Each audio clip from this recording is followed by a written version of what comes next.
জাদুময় রাজ্য অরোর আলোক, যেখানে আলো আর জাদু একসাথে বেঁচে থাকে। নীল, আমরা সব সময় একসাথে থাকবো, ঠিক তো? সব সময় আমরা একে অপরের শক্তি। এই রাজ্যের সব জাদু এখন আমাদের। আলোকে অন্ধকারে ডুবিয়ে দাও। আমরা রাজ্যকে রক্ষা করব। অন্ধকারকে থামাতে হবে এখনই। আগুনের শক্তি নাও, জল দিয়ে প্রতিরোধ কর। তোমরা আমাদের হারাতে পারবে না। শেষে শান্তি ফিরে এলো। আমরা একসাথে থাকলে সব সম্ভব। সবকিছু কত সুন্দর হয়ে গেছে। হ্যাঁ, এবার আর কোনো ভয় নেই।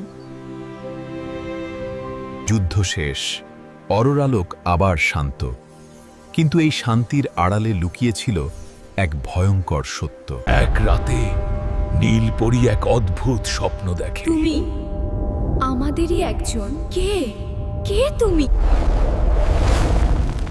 তোমরা শুধু শুরুটা দেখেছ, আমি আসছি। শরীরে কি হচ্ছে? তার ভিতরে জেগে উঠল এক অজানা অন্ধকার শক্তি। আমি নিজেকে থামাতে পারছি না। অন্ধকারকে গ্রহণ করো। পুরনো জাদুর বই খুলে লালপরি জানতে পারে ভয়ঙ্কর সত্য। নীল, তুই ডাইনির মেয়ের? তুই অন্ধকার না, তুই আমার বোন। আমাকে ছেড়ে যাস না। ভালোবাসাই সবচেয়ে বড় জাদু। ও এখন বিপদ, থামাতে হবে। না, ও এখনো আমাদেরই।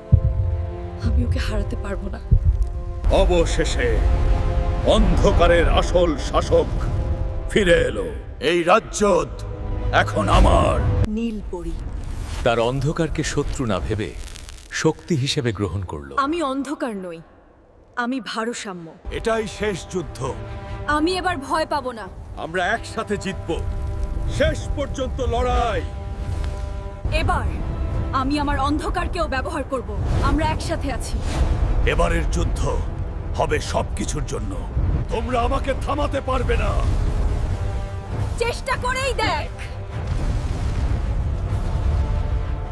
এটা অসম্ভব।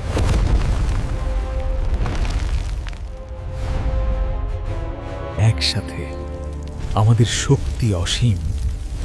ভালোবাসা আর একতার শক্তি সবচেয়ে বড় জাদু। অন্ধকার আর আলো দুটোই দরকার, কারণ একসাথে থাকলেই ভারসাম্য থাকে।